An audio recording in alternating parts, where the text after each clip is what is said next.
Today I'm working with attention, which I think is the most important behavior, because if your dog is paying attention to you, and he will be willing to learn, be easy to teach him to learn everything you want him to learn.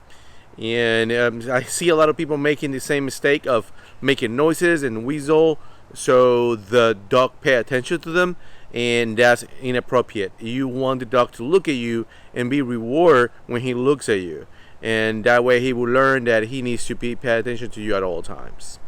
And you're gonna see a couple videos of me in the house and then in the mall, and I'll be talking behind it, so I explain what I'm doing. Yes.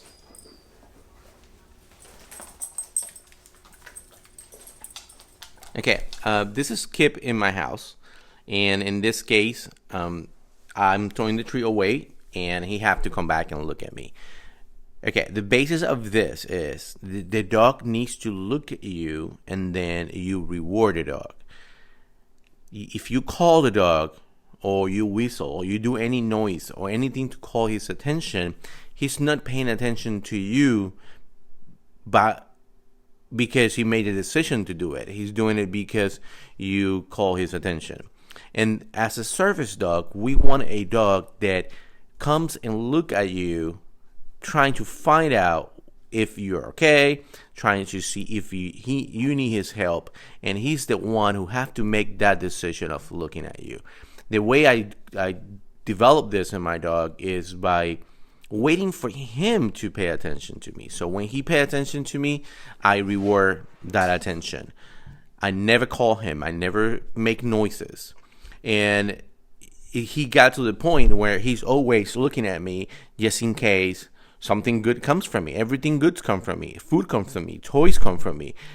Petting comes from me. So he's looking for that attention because he only get that attention when he looks at me. And when I say look at me, he needs to be looking at my face.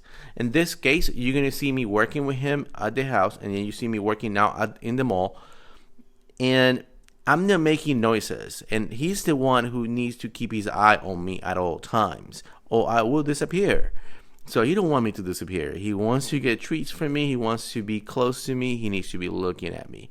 No matter what kind of distractions are around, he needs to look at me. Especially, he's trained when a distraction comes, he looks at me like, okay, should I look or not look?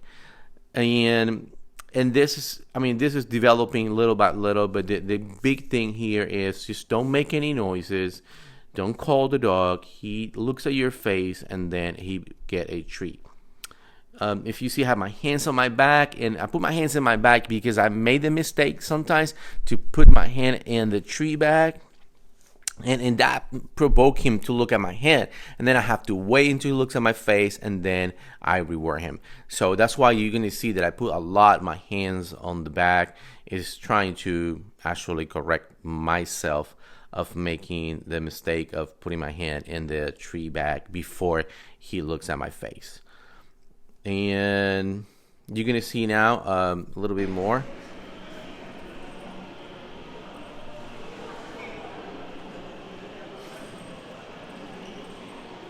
In this part of the video, which is another area in the mall, I'm just showing you he's healing without a leash. And what I want you to see, he's continued to pay attention to me. He's free. He's not. There's healing for competition when the dog is looking at you at all time. And for a service dog, that's impossible. I mean, you can't have a dog walking with you for an hour looking at your face at all time, because that's not natural for the dog. That will be uncomfortable for the dog. I don't think that will be even fun for the dog. So he can look around, but he continue look at me. He might be looking at me a little bit more right now because he knows we're working a little bit harder. We practice him. I give him a tree, so he's going to have a little bit more of attention at all times. But he, like you see in this part of the video, he's free to look around, and then he comes and check with me, and look around and check with me. And that's what I'm looking for. I'm looking for a dog that feels comfortable, that's having fun, but it doesn't lose attention from me.